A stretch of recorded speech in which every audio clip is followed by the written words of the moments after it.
ఏంటి జగన్పై గుండెల మీద దన్నేరని చెప్పని ఎవరు ఆయన ఎమ్మెల్యే వైఎస్ఆర్సీపీ పార్టీ ఎమ్మెల్యే గుండెల మీద దన్నేరని చెప్పని పాపం బాగా నారాయణ స్వామి సంబంధించిన తీవ్ర అసంతృప్తి వ్యక్తం చేసినట్టున్నారు. ఏంటది? ఆర్థర్ అండి.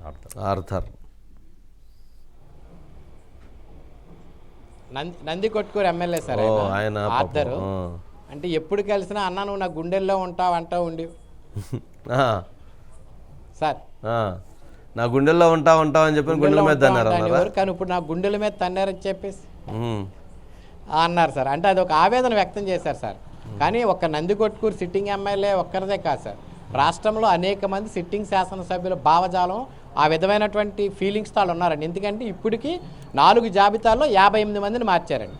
ఆ 58 మందిలో 28 మంది సిట్టింగులకు అవకాశం లేదని చెప్పారండి. వీరిలో ఎక్కువ భాగం బడుగు బలహీన వర్గాలకు సంబంధించినటువంటి శాసనసభ్యులు ఉన్నారు.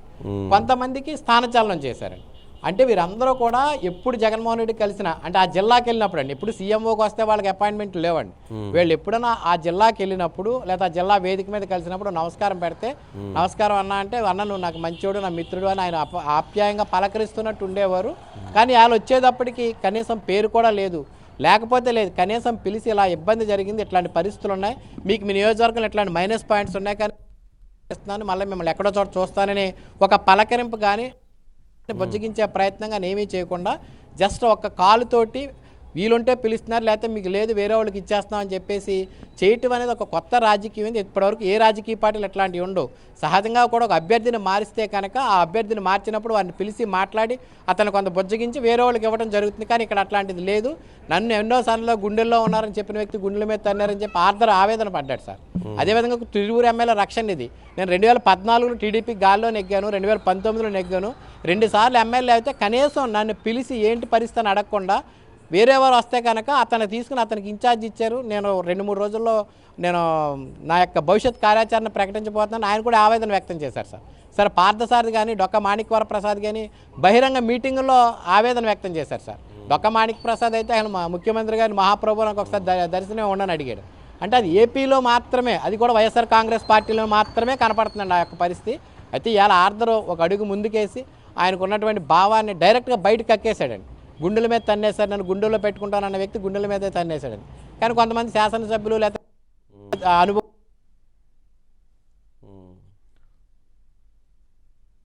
మళ్ళీ అనవసరంగా మాట్లాడి ప్రజల్లో చులకనవటం అని చెప్పేసి జాబితాలు అయినాయి సార్. 5వ జాబితా కూడా రాబోతుంది. మరి 5వ జాబితాలు ఎవరు హోస్టింగ్ అవుతారో ఎవరు ఉంటారో తెలియదు. ముఖ్యంగా కూడా రాష్ట్రంలో ఉన్నటువంటి 25 పార్లమెంట్ స్థానాలు దగ్గర 18-19 స్థానాలు కొత్త వారిని తీసుకొచ్చే ప్రయత్నంలో జరుగుతున్నాయి. పాత వారు అందరూ కూడా పోటీకి దూరం అవటం లేదా వారు ఎమ్మెల్యేలుగా మారిపోవటం. అంటే ఒక రాజకీయ పార్టీలో 151 స్థానాలు 22 ఎంపీ స్థానాలు ఎగ్గిన రాజకీయ పార్టీ 4.5 ఏళ్లలో ఇంత పెద్ద ఎత్తున మార్పులు చేయడానికి స్థానిక నాయకుడి యొక్క లోపాల లేదా ప్రభుత్వ విధానాల లోపాల లేదా ఆ పార్టీని నడిపించినటువంటి అధినేత లోపాల అన్నది ప్రజలైతే అంతా కూడా బేరేజ్ వేసుకున్నటువంటి పరిస్థితి ఆంధ్రప్రదేశ్లో కనిపిస్తుంది సార్. Okay right Murali. దీనికి సంబంధించిన బయట ఉంటుంది సార్. ఒకసారి ప్లే. వాళ్ళ సొంత గ్రామంలో ఓట్ బ్యాంక్ పెట్టండి. ఈ రోజు వాళ్ళకి ఎన్ని ఓట్లు వస్తాయో వాళ్ళు ప్రతి పక్కింట్లో కూడా వాళ్ళకి ఆపోజిట్గా ఉన్నారు. వాళ్ళు నమ్మి కనీసం 100 ఓట్లు కొట్టే వాళ్ళు సొంత గ్రామంలో ఓట్లు ఏమన్నా వాళ్ళకి వాళ్ళు ఎంపీటీసీ కూడా గెలవలేకపోయినా వాళ్ళు కనీసం వార్డు మెంబర్ గెలిచే పరిస్థితి లేరు. వాళ్ళు మీ దగ్గర అపాయింట్మెంట్ తీసుకొని వాళ్ళు నలుగురు వచ్చి మీరు 4 మాటలు చెప్తాను మీరు నమ్ముతున్నారు. మీరు నిజంగా మళ్ళా సరైన నిర్వహించండి. ఇంకా మిగిలిపోయింది ఏం లేదు. నెక్స్ట్ అండి 5th పంచ్ పోస్టింగ్ ఎవరికి ఈ రోజు కానీ రేపు కానీ 5th లిస్ట్ వస్తుంది అంటున్నారండి. ఈరోజు ఇంకేమొచ్చింది రేపు సోమవారం అంటున్నారు. సోమవారం నాడు మరి ఎంపీ సంబంధించి కానీ ఎమ్మెల్యేలకు సంబంధించిన కానీ 5th లిస్ట్ వస్తుంది అంటున్నారు. ముఖ్యంగా ప్రకాశం జిల్లా బేస్ చేసుకొని ఎక్కువగా ఇంకెన్ని లిస్టులు ఉంటాయంట. గిద్దలూరు, కందుకూరు ఈ లిస్టులు ఉంటాయి మొత్తానికి వీళ్ళందరూ. రాజ్ కుమార్ ఉన్నాడా? రాజ్ కుమార్ వస్తాడు సార్. మళ్ళీ బాలినేని కూడా పిలిచినట్టు తెలుస్తుందండి. ఎందుకు వీళ్ళందరినీ అక్కడే రూమ్లు ఇచ్చేసి ఆడే కొనుక్కోమంటే ఆడే ఉండి ఆడే ఉంటారు కదా శుభ్రంగా. ఒంగోలు ఎంపీగా సత్యనారాయణ రెడ్డి ఎవరో పేరు ఆయన బిజినెస్ ఉన్నాయని ఆయన తీసుకొచ్చినట్లున్నారు. వస్తుంటారు అన్నీ వస్తుంటారు, ఇవన్నీ జరుగుతూ ఉంటాయి. మార్కాపురంలో ఆయన ఏదో బిజినెస్ ఇది ఉన్నట్లుంది. తీసుకొచ్చి ఇక్కడ అడిగారంట బాలినేని, మళ్ళీ దాని మీద ఇంకా ఫిక్స్ అవ్వాలి.